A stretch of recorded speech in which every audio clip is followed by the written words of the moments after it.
We want to talk to everyone today a little bit about the reality that is students coming into our groups and having to deal with mental health and trauma as we have new students coming into our group, because it's not a matter of if, but certainly a matter of when. And if we have a better understanding of this, I think that we can be more prepared and respond appropriately. There's a quote of B.J. Neblett that says this: "We are the sum total of our experiences. Those experiences, whether they be positive or negative, make us the person we are at any given point in our lives. And like a flowing river, those same experiences and those yet to come continue to influence and reshape the person that we are and the person that we will become. None of us are the same as we were yesterday, nor will be tomorrow.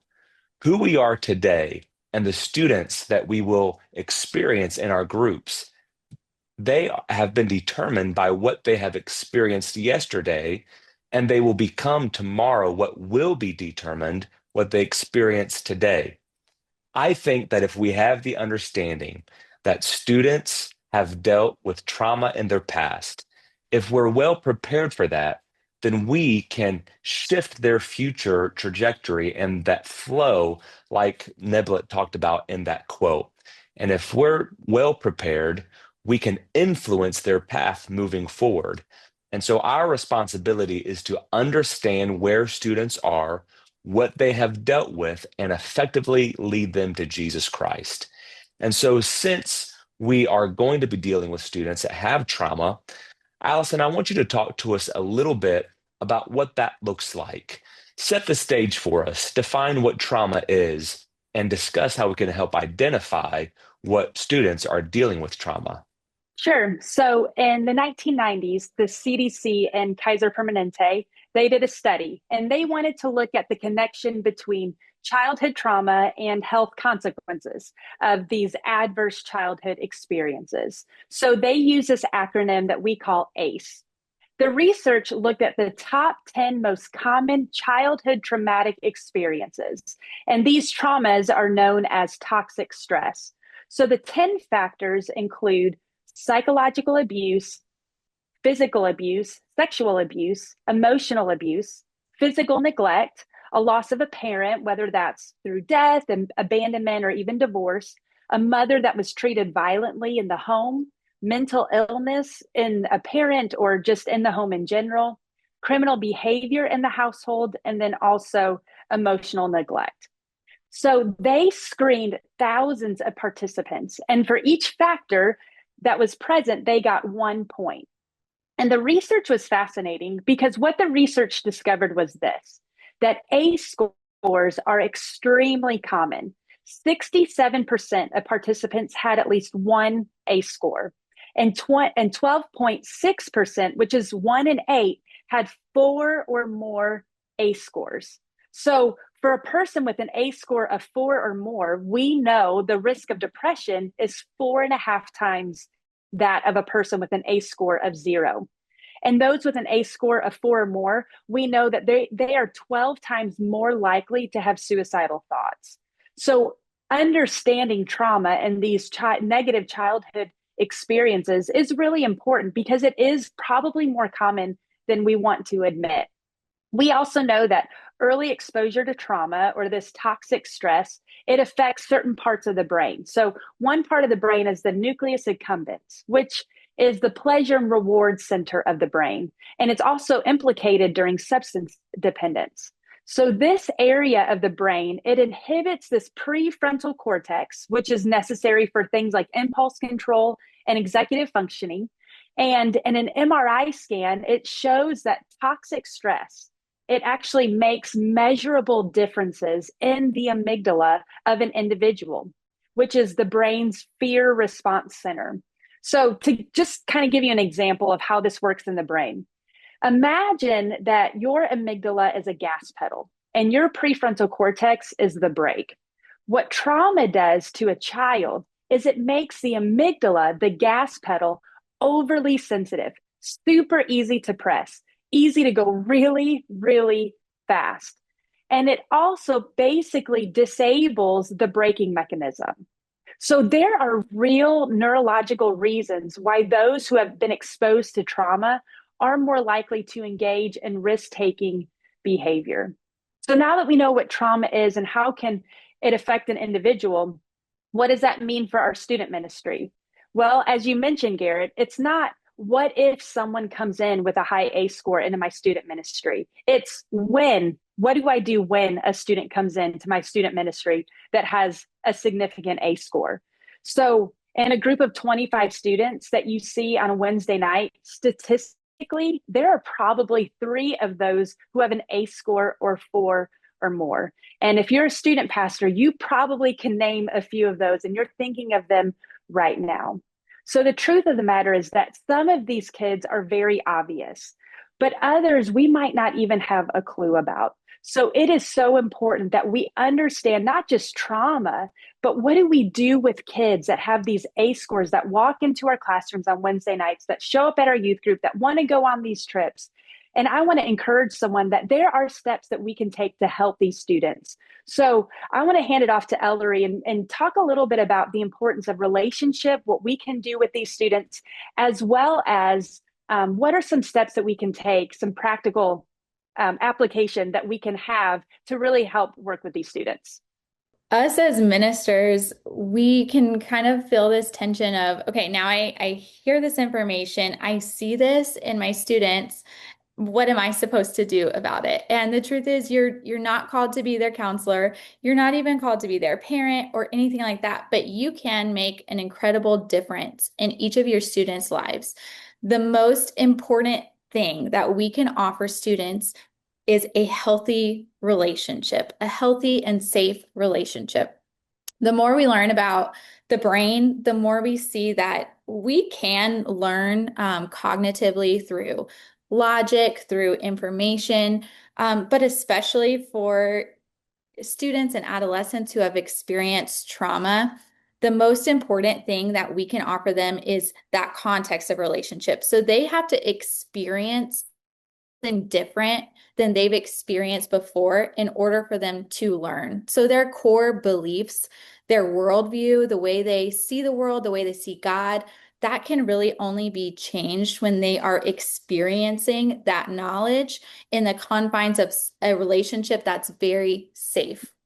So I want to share three things that are really important in helping relationships, the relationships we have with students or adults have with minors or authorities have with people who are underneath them. These can be called helping relationships. So in these type of relationships, three things that are very important. The first is authenticity or genuineness. I don't know about you, but I feel like students can just sniff out when you're being fake or you're trying too hard. They want somebody who is real, especially this new generation coming up. They're in a world that is full of fake things, of things that are filtered and edited. So when you are authentic with them, it really goes a long way. The second characteristic of these type of relationship is trustworthiness. They need to know that they can trust you. And this doesn't have to look like, oh, I will keep all of your secrets. In fact, sometimes that's not the way that you show that you're trustworthy. Really, this needs to look like consistency. Students need to know what they can expect from you consistently, day in and day out, that you are going to show up as the person they know you to be in relationship. The third quality and the last one is empathic understanding. So what this means is that we are seeking to understand what our students are going through and where they're coming from. And so you might hear the term radical acceptance sometimes in the mental health world. And really this means we accept what's going on. We accept what the student is experiencing. We are accepting them as a person and also ride the line of we also can hold what is true, what is morally right, what is godly, while accepting them as a person. So they need to know that you're going to try to meet them with that understanding when you interact with them. So when we're listening to the stories that our students tell us about their lives, we're listening to the information, we're listening to the story itself, but really we are listening to try to understand the heart of the storyteller, the heart of the student in front of us. So it's much more than the information, but it's about earning the trust and coming to know the heart of the student in front of us. So with all that in mind, we still need kind of a practical framework to know what to do with information when a student is sharing, especially when it feels like they are sharing things that are outside of our scope or outside of our comfort zone that we don't quite know what to do with. So one way I like to do this is to think of situations as being in one of three categories: green light, yellow light, and red light. So a green light situation would be something that I feel pretty comfortable working with a student through. This might mean that we meet a few times, or that we seek advice, or maybe we're reading a book, or we have, some sort of ongoing group together. But either way, it feels like, okay, I think I could manage this with this student. I think we could have conversations and work through it. So some examples of this is certainly not all inclusive, but these would be some examples would be things like low self-worth, struggling to relate to their peers, wanting to understand the call of God on their life. These are all really, I think, appropriate things for student pastors to step in and work with students on.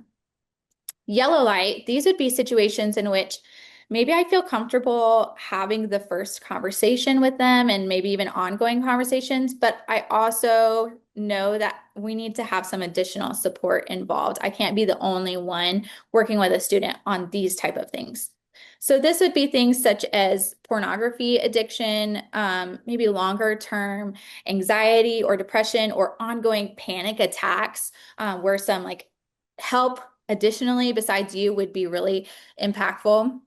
Self-harm, I would put this in this yellow light category, especially if after talking to them and asking more questions, it doesn't seem like, the intent and the means are particularly harmful. If it's just ongoing self-harm with no intent to progress to a suicide or no plan, then I would kind of put this in this category of let's have the first conversation, but let's also seek additional help. And there's certainly other things in this category, but those are kind of some of the main ones that you might encounter. The third category is red light. So these are situations that are urgent and we need some professional intervention as soon as we possibly can. So in this category, I would put active suicidal ideation with a plan and means to act on that ideation. Engaging in very risky behaviors would certainly be in this category. And then the third one would be presence of abuse that's ongoing in a student's life. All of these type of situations, we can be that handoff to say, thank you so much for coming to me. I'm so glad you trusted me with this. I want to help connect you to the people who can help right away, and we want to act on that as soon as possible. So some of these that I mentioned, they're going to involve talking to a counselor. Some of them are going to involve the mandated reporting. That would be to your state, whichever state that you're in. But really, we want to work to remove barriers to students getting the help they need as much as possible. So if that means connecting them with counselors in your area, that might mean calling some counselors, talking to them. That may mean talking to people in your church that have had a positive experience with counseling and asking for specific referrals. As much as you can have a list to hand to people, that is very helpful. And now I want to go back to Sister Allison. She's going to talk about, Brother Garrett. He's going to talk about mandated reporting and kind of share from the heart of a youth pastor what that would look like. Yeah, and I think that the reality is, as we face these situations, we have to be ready for whatever comes. And you are doing well by protecting yourself, your ministry, and your church.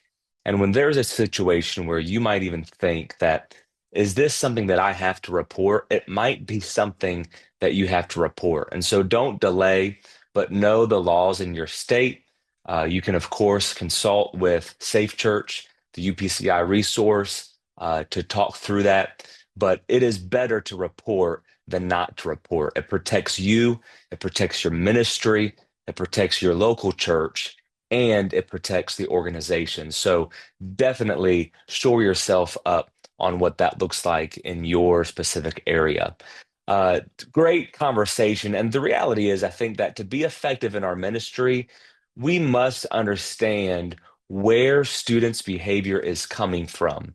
And that is that past influences in their life. But the positive thing is that as student ministers, we have the ability to influence their path forwards towards restoration.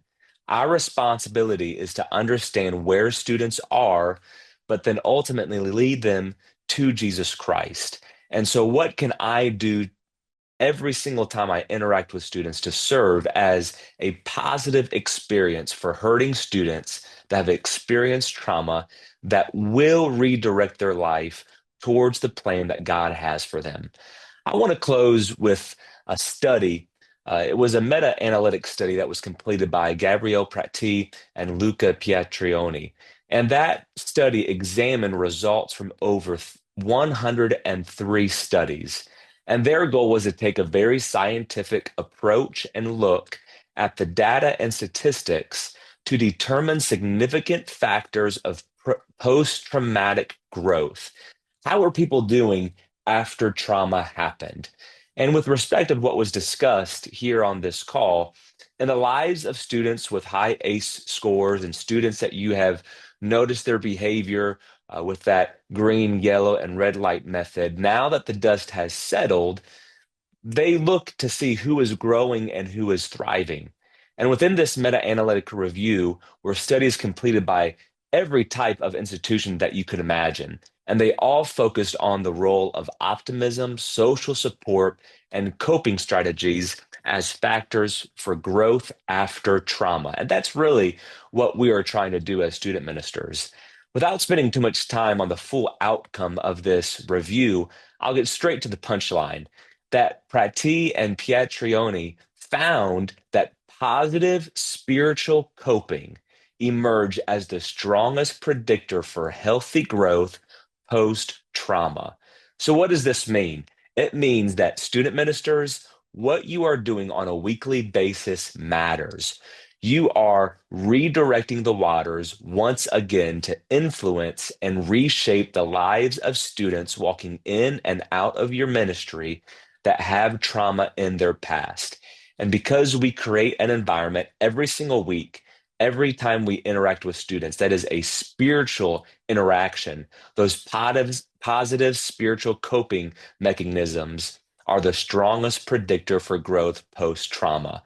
And so, with that reality that students with trauma are going to walk into our groups, I want everyone to be encouraged that what you're doing matters and those positive spiritual experiences that you're giving them, it is helping them for that healthy growth.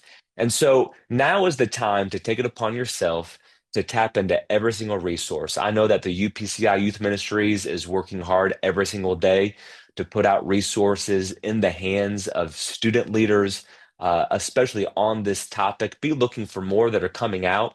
We recognize that this is a need that student leaders want to have a hold of, be ready for, so that when a student walks into our office or in our services, we're ready for it so that we can help guarantee that post-trauma healthy growth. I hope that this content has helped you today. I hope that you'll take it upon yourself to learn as much as you can. Allison and Ellerie are both professionals. I am not. They do this for a living. But being around Allison for 13 years, it's rubbed off on me a little bit. And so, you connecting with other student leaders and tapping into every resource, it's going to help you have a better hold on this. And it's going to help students with trauma as they walk into your group. Thank you so much.